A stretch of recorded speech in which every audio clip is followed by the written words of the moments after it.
Hello viewers and welcome to Africa and Beyond Television Network, and we continue to take a look on what is happening in the nation Zimbabwe.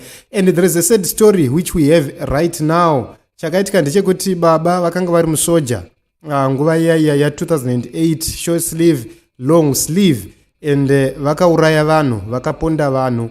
Ike zvinezvi ngozi yakunetsa vana, yakupedza vana. Out of 5 kwasara mwana 1, and this is a very sad story which you need to take a look right here.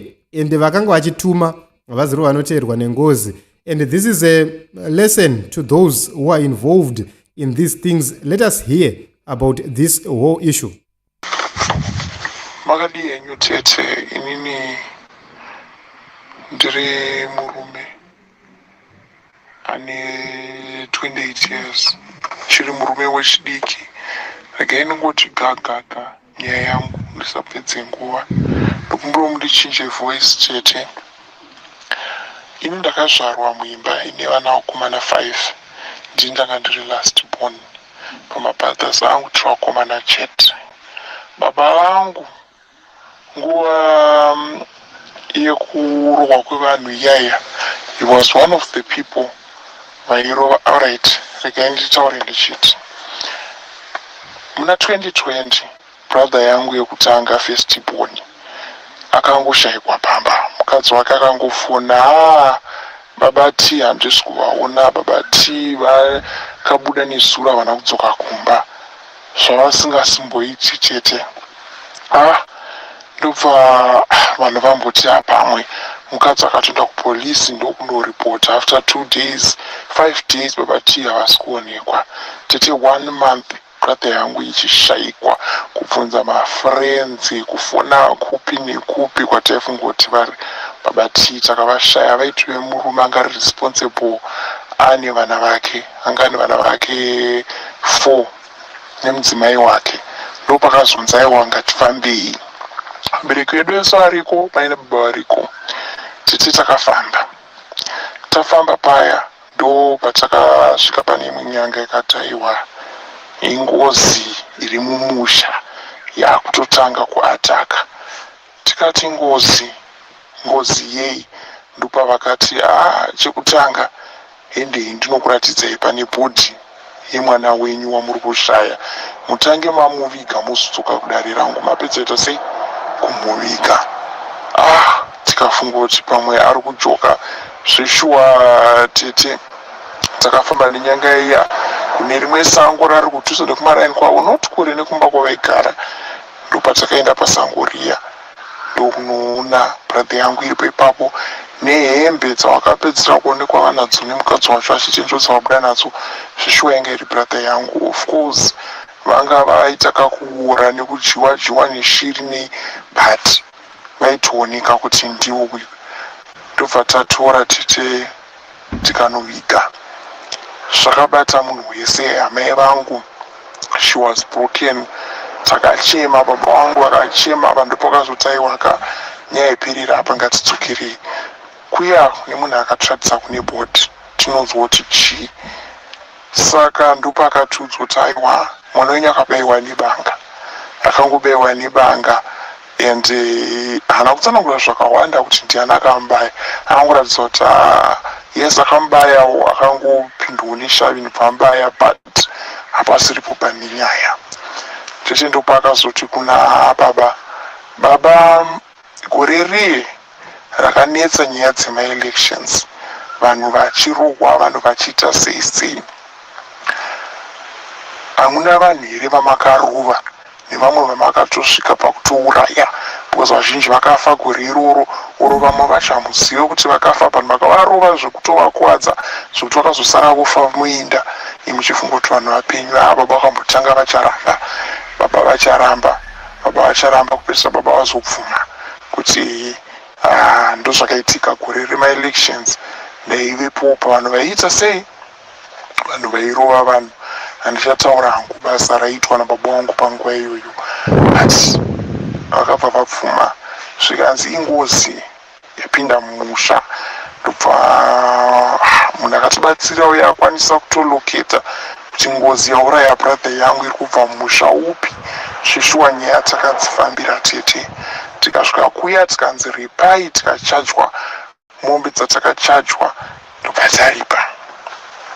Zvikanzi zvanaka vaya vakatotigamuchira tete. 2021 brother yangu anotevera uya second born, pandataura zvefirst born, second born tete 2021 aishanda munoziva zvemining yepasi pemuti, ndokwaishanda achimaina zvepasi pemuti izvozvo, achimaina tianguzo ndokwaari kuchikorokoza ndochaiita. Takazongofonerwa tete zvikanzi mwana wenyu abayiwa kuno nebanga, atofa, amanyiswa kuchipatara patatuita sei, atofa. Titi ndokwakava kuparara kwebrother yangu. Ana kumborwara anamboita sei suwe kutanga uya kuzoenda kuzvishuwa kunoona kunoidentifya kuti ndiye anga ubayiwa kafa. Akabayiwa same position yakabayiwa brother yangu yokutanga. Ndobva vanhu vataiwa ngatifambei, vamwe vakati aiwa hazvinei nengozi, aiwa hazvinei nechivanhu, vanhu ava ndozvavanoita, vanourayana makorokoza. Pamwe akanga abata goridhe rake akaurayiwa, vanhu vaifunga zvakawanda. Takadzokera futi kune munhu akatibatsira uya, matasvika ndobva atoti ingozi. Tikati ngozi sei? Isu takaripa gore rapera zvikanzi yatoyo umwe munhu, because pakaurayiwa vanhu vakawanda gore iroro rakarohwa vanhu zvepolitics, yatoyo umwe munhu. Vanhu vakati kana profita uyu akuda kutitya mari, ngatitsvage umwe munhu ari kure atisingatizivi, hatisina mboenda kwaari. Patatsvaga umwe muprofita tete, takasvika tangu tichisvika mbatanga kuti kudunura ega, aiwa mwana wenyu akabayiwa nebanga, mumwe akabayiwa last year, akataura the same thing, ingozi. Ndobva tatomuudza aiwa takaripa ngozi, ndobva ati ingozi youmwe munhu, isiri family yamakaripa. Akatiudza pekunowana family yangoziya yaitotaura kuti iri kudei, ndobva taenda kumhuri tete takanoripa, bva taripa tikati zvapera. 2023 third born amino akanzi akazobatwa akarara nemukadzi wemunhu, ndiwandoti nemukadzi wemunhu, ndobva abatwa paya pakurwa nemurume uya kana kuti nevarume vanga varipo vakumukutsanirana, pana akabva mubaya nebanga. Amubaya nebanga kudaro, same position yakabayiwa my other two brothers. Tete ndokwakava kufa kwake, akamanyiswa kuchipatara, akaita sese. Isusu tichitosvika kuchipatara taitonzi hamupenyu, kuzongonosvika kuti timuone paakanga ari. Tete ndokwakava kuti sarai, brother yangu yakabva yashaya, akabayiwa same position, brother yangu yakabva yashaya. Tikafamba zvekare, ngozi, munhu wechi3 ndobva aripwa. Tichabvunza baba, nei baba, makauraya vanhu vangani? Vakutoti aina handichaziva, taingorova tichisiya, pamwe yesi taikuvadza zvekudaro, but kuti ndizive kuti takauraya vanhu vangani, aingoti ndaingoita zvebasa zvatakange tatumwa, hana kuziva kuti zvichatsuka kudai. Tete zvakaoma, ngozi yakaripwa. Ngozi dzacho dzinototaura zvadziri kuda. Vakamboona ngozi dzinoita kunge dziri kutumana tete, dzinototaura zvadziri kuda. Ndamombe dzakati ndoda kuripwa soso, ikotokutumai kuti mhuri yangu munoiwana pakati, endai kumusha kwangu. Tete takaenda tikanoripa ngozi izvoso, kutaura kuno kana mari tikati tazviona tete. This year, last month yatabva tete, last month yatabva, brother yangu yandotevedzana nayo wechi4 ari kusouth kudaro, takazongofonerwa zvikanzi mukomana nesuro achibva kubhawa nezuro manheru kuma10 akabayiwa nebanga. Mukomana kuna hakusisina, shoko rerufu rakauya makuseni. Tete tachipererwa semhuri. Vanhu vambotoshaya kugara pasi ende chanetsa mamafamilies haasi kuda kucontributawo nekuti vari kuti aiwa izvezvo zvakaitwa nababa venyu, baba vapenyu variko, baba venyu ngavagadzirise chi zvavakaita. Saka ipapa tete bhodhi ichitori kusouth. It's been a month zvatoitika, almost a month bhodhi ichitori kusouth. Takafamba tikanoudzwa zvengozi yaye umwe munhu futi wechi4, but tete 1 mari yekuripa ngozi hatina. Vanhu havasisina mari 2 pari kutodiwa mari yekudzosa bhodhi yebrother yangu from south ichiuya kuno kuti avigwe. Tasvika pakupererwa. Izvozvi ndini wechi5, ndine last born. Tete ndikuti ndikafunga ndine depression and ndine stress. I am still young, ndandichangotanga zvinhu zvangu. Ndakatoroora this year muna January tete. Mukadzi wangu ane nhumbu izvozvi. But by the look of things ndiri kutevera next year. Ndiri kutevera next year ende vanhu vakutanga kubvunzana kuti fine iwe ukafa ichaenda kupi ngozi, zvichapa zvapera here kana zvichatanga kupindira mabrothers ababa wangu. Ende chiri kurwadza baba wangu wacho wapenyu. Kungozi dzacho dzadi kungotoradzo baba vangu dzaafenja ipapo dzasiyana nezo. Baba wangu wacho vapenyu vari kungoona vana vachifa, vari kungobayiwa same position vese vachifa. Hapana anorarama. Kuhospital kwacho anongosvika nekungonzi achipinda madhoo ehospital munhu achifa. Ndomamiriro azvakaita tete as it is. Hatisi kuziva pokubata, tikumbiro rubatsiro.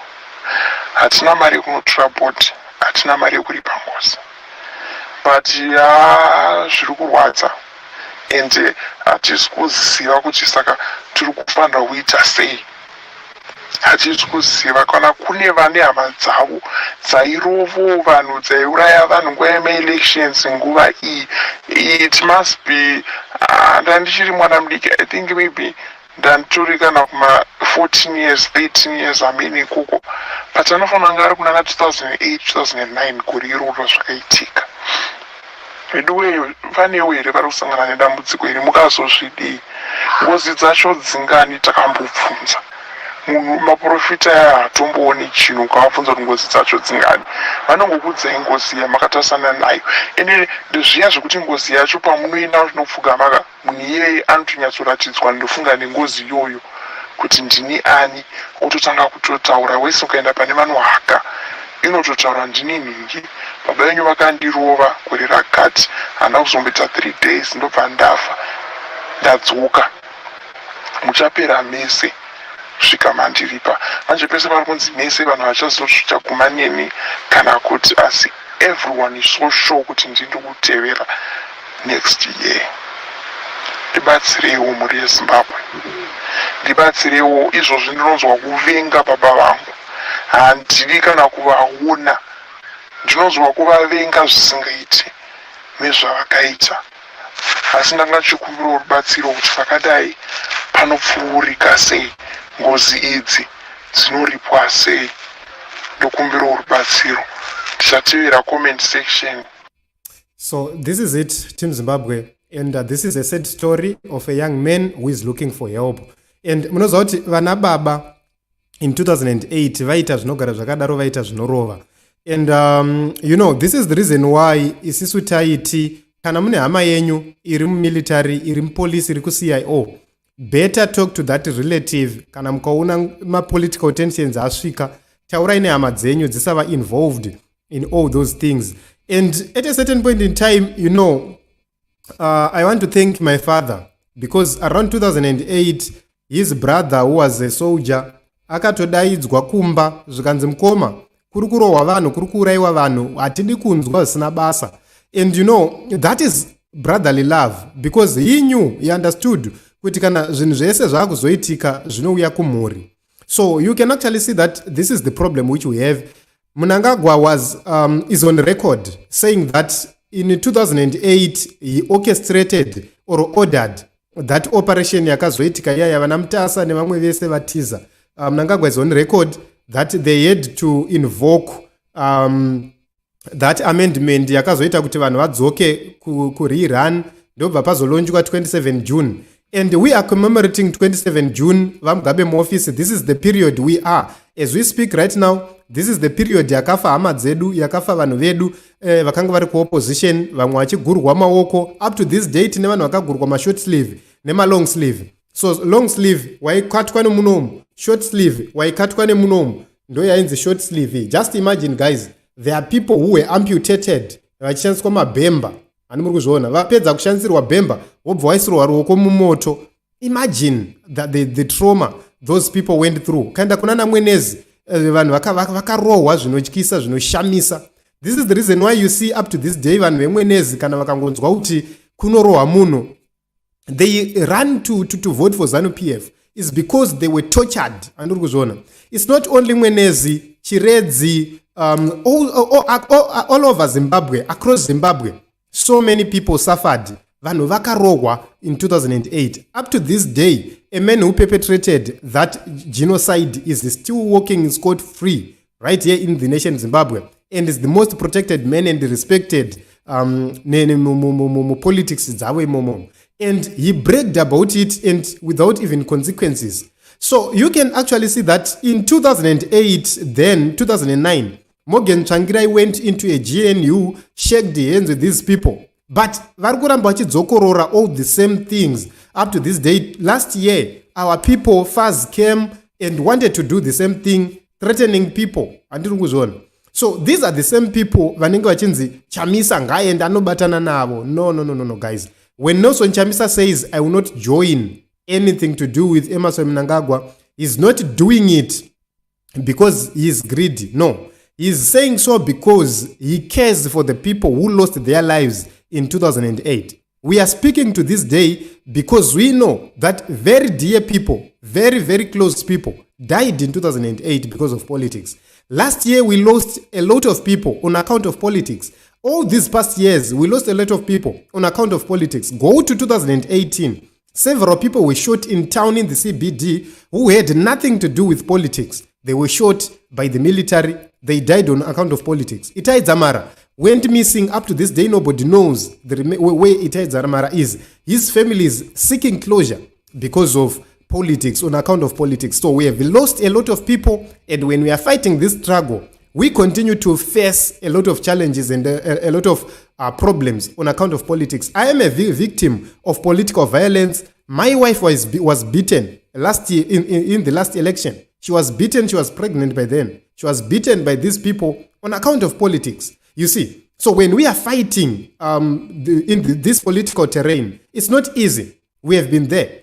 You know that last year I was sleeping in the open because I was afraid even to sleep in my house because on account of politics. You see, this is the kind of Zimbabwe we are living in at this point in time. Nothing changed, but this young man is actually crying for help. Vana 5, Kwasara mwana 1, because the father was being used. This is the message to the people in the police. This is the message to the people in the military, in the CIO. To say, you might kill us today, but vana venyu vachasara vachipera because hatife tikarova. Even if mukaedza kuenda kudzin'anga dzipi nedzipi kuvhara ngozi mishonga wayo kuiripa. That is the honest truth. Vakakutumai, they are walking scot free, nothing is happening to their families, vari kufara. Iwewe wakashandiswa, muri yako ndo iri kupera. So this is a sad situation, and let me shout out to the people who are here live with us before I end this program. I want to thank everybody who came. Mkomapo, thank you very much. Alice, thank you very much as well. We have Constance, thank you very much. Albert, thank you very much. Grace, Eva, thank you very much. Veronica, Eva, Desmond, thank you very much. Kay, we have Constance again. Edward, P, thank you very much. Simba, thank you very much for coming. Edmond again. JB, thank you very much. Score, thank you very much. Bruce, thank you very much for coming as well. And we have Cosmas, we have Bruno, thank you very much for coming as well. We have Happy, we have Mbizi. Thank you very much, Team Zimbabwe, for coming. I love you all. And we continue to pray that those who died in 2008, aiwa vanhu ngavanetswe hama dzangu. Mweya yenyu haingangozorore zvakadaro. Vakaurayiwa vese vana Tinashe Chitsunge, we pray kuti ngavamuke ngozi, ngavamuke chibebenene.